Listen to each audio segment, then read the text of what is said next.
이제 말씀 전하겠습니다. 우리 먼저 제목을 함께 따라해 볼까요? 제가 먼저 읽으면 우리 성도님들도 함께 읽어주시길 바랍니다. 주와 같은 이가 어디 있으랴? 한 번 더 해보겠습니다. 주와 같은 이가 어디 있으랴? 아멘이시죠? 아멘. 주님 같은 분은 없습니다. 주님이 최고입니다. 주님을 믿는 그 믿음 가운데 살아가시는 우리 성도님들도 최고의 주님을 믿고 계시니까 최고의 성도들입니다. 그렇게 오늘 이 말씀을 붙들고 함께 은혜를 나누고자 합니다. 오늘 본문은 미가 선지자의 말이에요. 그런데 미가 선지자가 이스라엘의 현 상황을 보니까 낙담할 수밖에 없는 상황이었어요. 절망할 수밖에 없는 그런 상황이었습니다. 이스라엘의 그 상황들, 현상들을 보면은 정말로 탄식할 수밖에 없었어요. 그래서 오늘 본문 말씀은 탄식하는 소리로 이루어져 있습니다. 하나님 앞에 탄식하면서 이스라엘의 현 상황이 주님 이렇습니다. 이런 현 상황을 주님 어찌하면 좋겠습니까? 하면서 하나님 앞에 탄식하며 기도하고 있는 그런 모습들을 보게 됩니다. 왜 그러냐면 이스라엘 백성들이 경건하지 못했어요. 정직하지 못했어요. 그래서 하나님 앞에 이 현 상황을 바라보면서 탄식하면서 울면서 기도할 수밖에 없었죠. 주된 탄식의 내용은 하나님 경건한 자가 없습니다. 주님 또 정직한 자가 없습니다. 이 땅에 그런 자들이 다 끊어진 것 같습니다 하는 그런 탄식의 고백이었어요. 우리 2절 말씀 한번 띄워주시면 우리 함께 읽어보겠습니다. 시작. 이와 같이 선인이 이 세상에서 끊쳤고 정직한 자가 인간에 없도다. 아멘. 여기서 선인이라고 되어 있는데 의인이라고도 번역할 수 있고 또 개역 개정에는 경건한 자 이렇게 되어 있기도 합니다. 선인이 이 땅에 끊어졌다는 거예요. 경건한 자가 이 땅에 끊어졌다는 거예요. 이 경건한 자, 이 선인이라는 단어는 히브리어로 하사드라는 단어예요. 하사드. 근데 이 하사드라는 단어는 하시드라는 단어는 어디에서 파생됐냐면 헤세드 비슷하죠? 헤세드에서 하사드가 온 거예요. 경건한 자라는 뜻은 헤세드에서 온 거예요. 그런데 헤세드라는 뜻 여러분들 잘 알고 계시죠? 사랑, 인애, 그 헤세드입니다. 그런데 경건한 자는 어떤 자가 경건한 자냐면 하나님의 사랑을 알고 그 사랑을 실천하는 자가 하사드예요. 하시드. 네. 경건한 자는 다른 사람이 아니라 사랑을 경험하고 사랑을 베푸는 자가 경건한 자예요. 예배 나와서 1시간 예배 드리고 기도하고 헌금 드리고 집에 돌아가면서 주차장에서 싸우는 일들 많다 그러더라고요. 대형 교회들은 주차장에 나가면서부터 바로 싸운대요. 은혜 잘 받고 기쁨 충만하게 찬송도 불렀다가 주차장에 가면서 주차장이 너무 붐비니까 나 먼저 나가겠다가 막 싸우고 나가면서부터 교회 문 밖에 나가기도 전에 운동장에서부터 주차장에서부터 그런 일들이 있다고도 합니다. 경건한 자는요, 예배 1시간 나와서 경건한 모습으로 예배만 드리고 돌아가는 자가 아니라 경건한 자는 하나님의 사랑을 알고 그 사랑을 주변 사람들과 이웃 사람들, 세상 사람들에게 나누어 주는 사람이 경건한 사람이라는 거예요. 그런데 이 미가 선지자가 그 모습을 보면서 탄식하는 거예요. 하나님, 사랑을 경험한 자가 없고 사랑을 행하는 자가 없습니다 하면서 탄식했던 거예요. 이스라엘 백성들 서로 오늘 본문 말씀에 잘 나와 있는데 서로 죽이고 빼앗고 그러기 위해서 매복한 자들과 같이 산속에 도적새들이 매복한 것과 같이 그렇게 주변 이웃들을 어떻게 하면 빼앗아 먹을까? 어떻게 하면 이 사람들을 골려 먹을까? 하면서 매복한 자와 같이 살아가는 이 이스라엘 백성들을 어찌하면 좋겠습니까? 이렇게 사랑 없이 살아간 사람들 어찌하면 좋겠습니까? 하면서 탄식하는 내용으로 이루어져 있습니다. 그런데 지도자들이 그 일에 앞장섰어요. 그래서 뇌물을 받고 자기하고 친한 사람들은 이렇게 정의를 행하기보다 인맥에 의해서 치리를 하고 이제 그런 일들이 그 당시 사회에 만연했던 것이죠. 그래서 미가 선지자는 너희들은 선을 혐오하고 악을 사랑하며 선 대신 악을 행하는데 능숙하구나 하면서 오늘 탄식하고 있는 그런 모습을 볼 수가 있어요. 4절 말씀에 그 내용이 잘 나오는데요. 우리 함께 읽어보겠습니다. 시작. 그들의 가장 선한 자라도 가시 같고 가장 정직한 자라도 찔레 울타리보다 더하도다. 예. 미가 선지자가 이렇게 얘기하는 거예요. 이스라엘 백성 중에서 가장 선한 자인데 가장 선한 자가 가시 같다는 거예요. 가시처럼 남을 찌르고 괴롭히고, 또 가장 정직한 자인데 찔레 울타리 같다는 거예요. 근데 찔레 울타리보다 더하다는 거예요. 가장 선한 자, 가장 정직한 자조차도 가시같이 상대방을 찌르고 괴롭히고 미워하는 그런 삶을 살아가는 이스라엘 백성들의 모습을 바라보면서 탄식하고 있는 거예요. 미가 선지자가. 이러한 탄식 속에 미가는 세상의 타락과 사람들의 악함을 보다가 이제 시선을 돌리게 돼요. 이 땅을 바라보니까 이 땅엔 선한 것이 하나도 없는 거예요. 이 땅에 살아가는 사람들을 보니까 이 땅에 살아가는 사람들의 선함이 안 보이는 거예요. 그러니까 탄식할 수밖에 없고, 그러니까 아파할 수밖에 없고, 그러니까 괴로워할 수밖에 없고, 슬퍼할 수밖에 없는 거예요. 그래서 미가 선지자는 너무나도 슬픈 나머지 이제 결정을 합니다. 한 가지 결정을 해요. 어떤 결정이냐면 내가 바뀌어야 되겠다, 이런 결정을 해요. 세상은 바뀌지 않았어요. 그대로입니다. 이웃 사람들 다 그대로예요. 그런데 한 가지 결심을 했어요. 내가 바뀌어야 되겠다 결심을 했어요. 그래서 무엇이 하나씩 바뀌어 가게 됩니다. 우리 7절 말씀 한번 볼까요? 함께 읽어보겠습니다. 시작. 오직 나는 여호와를 우러러보며 나를 구원하시는 하나님을 바라보나니 나의 하나님이 나를 들으시리로다. 아멘. 사람들을 보면 선한 사람이 한 명도 없고 사랑을 베푸는 사람은 없고 정의와 공의를 행하는 자가 한 명도 없었어요. 가장 선한 자가 가시 같고 가장 정직한 자가 가시찔레 울타리 같아 보였어요. 그래서 시선을 돌리기로 결정합니다. 누구를 바라보기로요? 하나님을 바라보기로, 하나님을 우러러보기로. 이 세상은 그러할지라도 오직 나는 여호와를 우러러 바라보겠노라 결정을 하게 됩니다. 세상은 그대로입니다. 변화가 없어요. 바뀌지 않습니다. 악합니다. 그런데 미가가 결정했어요. 내가 바뀌기로 결정했어요. 내 시선을 땅이 아닌, 땅에 살아가는 사람이 아닌 하늘을 바라보기로 결정했고 하늘에 계시는 하나님을 바라보기로 결정했어요. 그래서 내 눈을 열어 하늘을 우러러보며 하나님을 바라봅니다. 하나님을 바라보기로 결정했어요. 그랬더니 어떤 일이 벌어지냐면 그 하나님이 나를 구원하시는 하나님이시라는 것을 깨닫게 돼요. 하나님을 바라보았더니 하나님이 나를 구원하시기 원하시는 하나님이었던 거예요. 또 나를 구원하시기 원하는 하나님을 더 바라봤더니 말씀 띄워주세요. 7절. 그 하나님이 어떤 하나님이냐면 구원하신 그 하나님이 나의 기도를 들어주시는 하나님이었던 거예요. 바뀐 게 아무것도 없어요. 세상은 그대로였습니다. 그런데 내가 바뀌기 시작했어요. 내 시선이 바뀌기 시작했어요.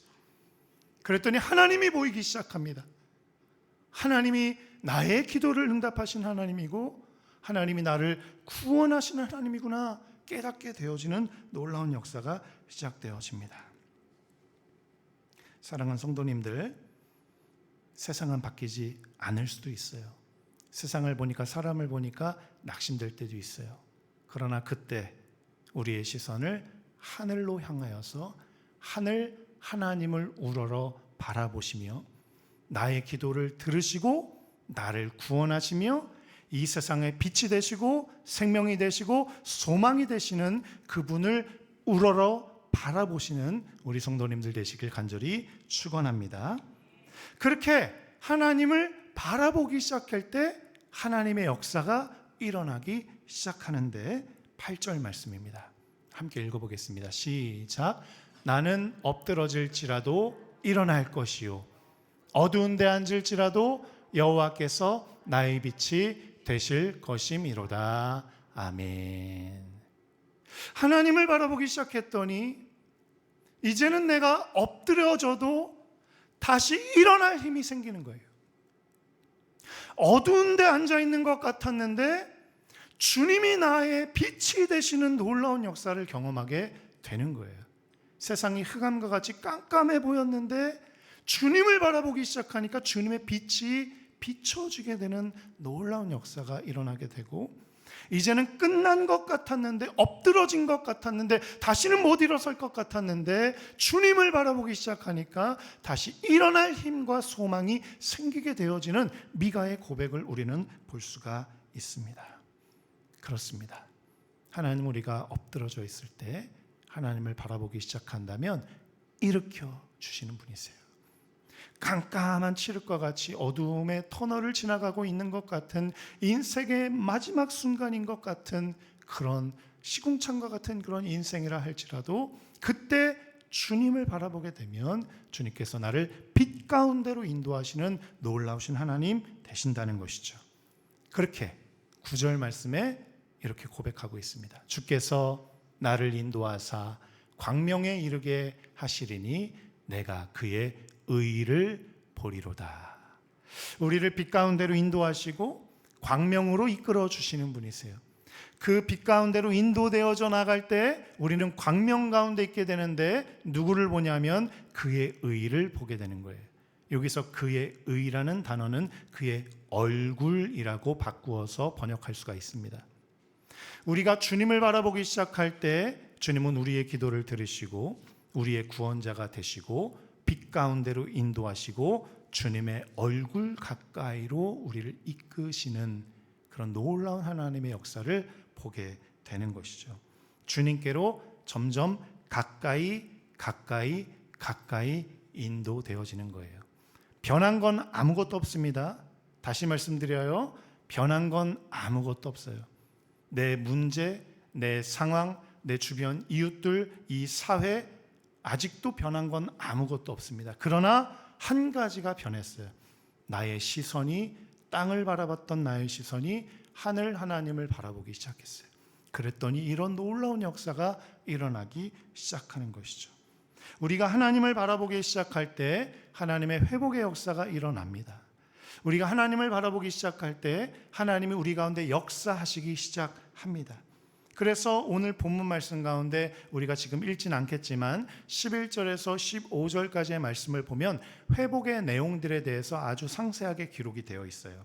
그 회복을 제가 요약해서 말씀을 드려보겠습니다. 먼저는 무너졌던 공동체가 다시 우뚝 세워지게 돼요. 하나님의 백성들이 흩어져 버렸었고 뿔뿔이 이방으로 외방으로 팔려나갔었는데 그 팔려나가고 뿔뿔이 흩어졌던 백성들이, 하나님의 백성들이 다시 돌아오게 되는 놀라운 역사가 일어나게 돼요. 또 지경이 넓어지는 놀라운 축복이 주어지게 돼요.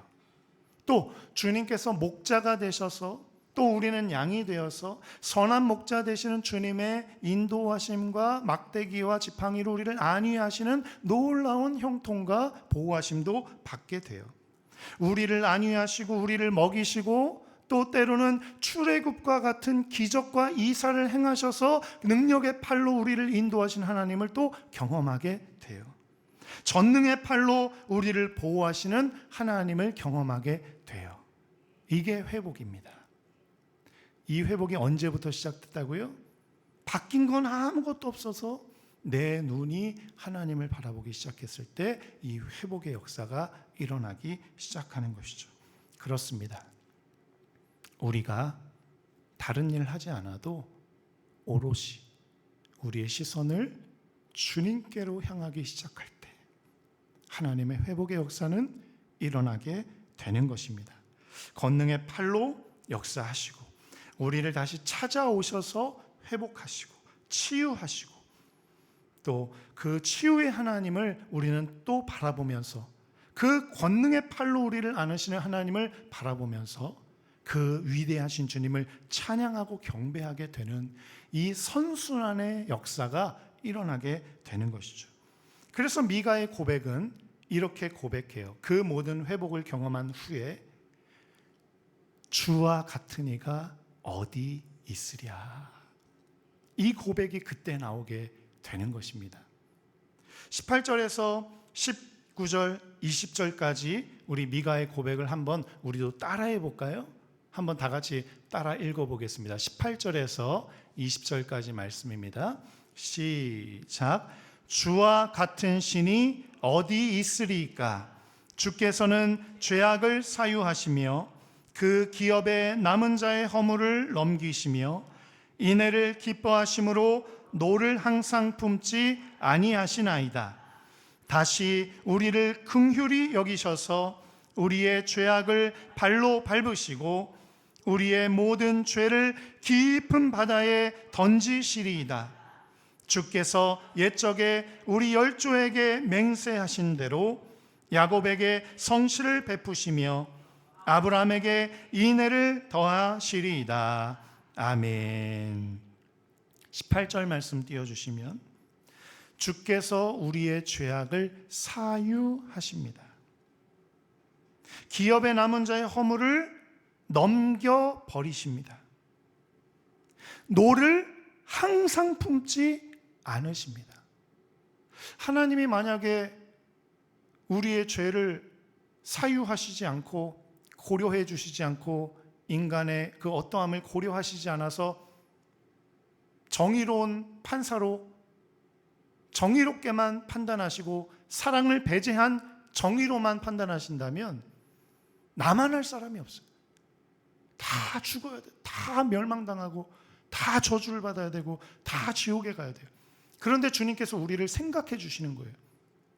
인간이라는 한계를 생각해 주시고 인간이라는 연약성을 또 죄악 가운데 있지만 죄를 짓고 싶지 않아도 지을 수밖에 없는 그런 연약성들을 하나님이 사유해 주시는, 생각해 주시는 거예요. 그래서 죄를 죄대로 평가하시고 판단하셔서 죄로만 치리하시는 것이 아니라 치리하시면서도 그 가운데 사랑으로 우리를 회복시켜 주시기 원하시는 그런 하나님이시라는 거죠. 허물을 넘겨버리시는 거예요. 허물이 있지만 그 허물을 그대로 보관하시고 다 이것대로 판단하시는 분이 아니라 그 허물을 넘겨주시는 거예요. 넘겨버리시는 거예요. 그리고 노를 품지 않으시는 거예요. 노를 다 해소하시는 거예요. 다 지나간 일은 지나간 대로 다 잊어버리시는 하나님이라는 거예요. 그래서 19절 다시 우리를 어떻게 하셨다고요? 긍휼히 여기세요. 죄인이지만 죽어 마땅하지만 저주와 형벌을 받아야 되지만 그러나 주님은 다시 우리를 긍휼히 여겨주셔요. 그래서 우리의 죄악을 발로 밟아버리세요. 그리고 우리의 모든 죄를 깊은 바다에 던져버리세요. 동이서에서 먼 것 같이 우리의 죄악의 과오들을 멀리 멀리 옮겨버리세요. 진홍과 같이 붉은 죄를 주홍과 같이 붉은 죄를 흰눈보다 더이게 양털보다 더이게 씻어주세요. 그렇게 과거에 아브라함과 이삭과 야곱에게 약속하셨던 하나님을 믿는 믿음의 자녀들에 대한 하나님의 축복과 형통의 약속을 지켜나가시기 시작하십니다. 분명한 건 여전히 이 땅은 변하지 않아요. 분명한 건 이 땅에 여전히 악행이 저질러지고 하나님을 모른 척하고 하나님을 멸시하는 사람들이 차고 넘치지만 그러나 한 사람, 믿음의 사람, 미가 한 사람이 변화되기 시작할 때 그 땅이 변화되어지게 되는 놀라운 역사가 일어나기 시작하는 거예요. 미가도 대단한 걸 변화시킨 거 아닙니다. 똑같아요. 그러나 내 시선 하나를, 땅을 바라봤던, 사람을 바라봤던 나의 시선을 하나님께로 하늘을 바라보며 우러러 보았더니 그 하나님을 바라본 그 결과 전능의 하나님, 능력의 하나님, 치유의 하나님, 구원의 하나님, 은혜의 하나님, 목자이신 하나님, 선한 목자 되셔서 우리를 막대기와 지팡이를 안위하시는 하나님, 그 하나님의 약속과 축복, 출애굽과 같이 기사를 행하시고 우리를 보호하시고 지켜주시겠다는 회복의 약속을 이루어 가시는 그 약속의 하나님, 성취의 하나님을 경험하게 된 것이죠. 그 미가 한 사람으로 인해서 이스라엘 백성의 역사가 뒤바뀌게 되는 놀라운 은혜가 경험되어지게 된 것입니다. 요한 1서 2장 25절에 이런 말씀이 있어요. 이 말씀 한 구절만 읽고 말씀을 마치도록 하겠습니다. 그가 우리에게 약속하신 것은 이것이니 곧 영원한 생명이니라. 아멘. 한번 따라해 볼까요? 그가 우리에게 약속하신 것은 이것이니 곧 영원한 생명이니라. 영원한 생명이니라. 영원한 생명이니라. 주님이 원하시는 것은 우리가 죄악 가운데 있다 할지라도 그 죄악을 허물어 주시고 짓밟아 주시고 깊은 바다에 빠지게 하셔서 그 죄의 문제를 해결하심으로 말미암아 영원한 생명을 누리도록 하는 하나님의 은혜와 축복의 약속이 성취되는 줄 믿으시기를 축원합니다. 우리 주님은 생명의 주님이시고 우리 주님은 영원한 생명을 우리에게 주시기 원하시는 하나님이십니다. 회복의 하나님이시고 권능의 팔로 우리를 보호하시는 하나님이십니다. 우리의 시선을 열어서 들어서 주님을 바라보시기를 축원합니다. 주님을 바라볼 때 하나님의 역사가 일어납니다. 하나님의 회복이 경험되어집니다. 하나님의 전능하신 팔이 일하시기 시작합니다. 그렇게 새해 2026년도 한 해는 오직 주만 바라보겠노라, 오직 나는 주님만 바라보겠노라 결정하시고 기도하시면서 주님 안에서 축복과 형통을 누리시기를 간절히 축원합니다. 우리 찬송가 458장 주의 친절한 발의 한 깃에 찬송하신 후에 말씀을 붙들고 기도하도록 하겠습니다.